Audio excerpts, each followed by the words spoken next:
الكتب الجديدة في مجال التاريخ، فخلص هذا جزء من حياتي. أهم شيء إدارة الوقت، حتى القراءات. اليوم قرأت الكتاب الفلاني، لا مختصر تكتب استفاد كذا. مهندس معماري لك في التجارة. التجارة أبا عن جد طبعا. منو هو رشاد بوخيش؟ وفعلا يعني 2006 طبعا دبي كان بوم عالي جدا. أنا أحس بيت في وقتها كان عندي ما يقارب من 200 مشروع. كان قفزة في حتى في الاقتصاد ومن ناحية المشاريع الهندسية. يوميا يجيبون لي 60-70 استشاري ومقاول. ودائما نقول أن الهندسة المعمارية بين الفن والعمارة. معنى التراث العمراني اليوم هو مفهوم. كان عمري 13 سنة، فكان معطينا مهمة تمسح برج الهواء البارجيل.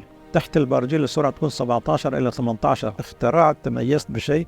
أعطوك مسؤولية في ذلك. مسؤولية من البداية، وهذا تعلمنا منه. يعني وأنا جالس على طاولة الرسم 3 سنوات. هل الذكاء الاصطناعي بيحل مكان الهندسة المعمارية؟ يعطيك الدراسة الأولى. شو رأيك المهندس في جائزة التميز والإبداع الهندسي؟ منافسة مع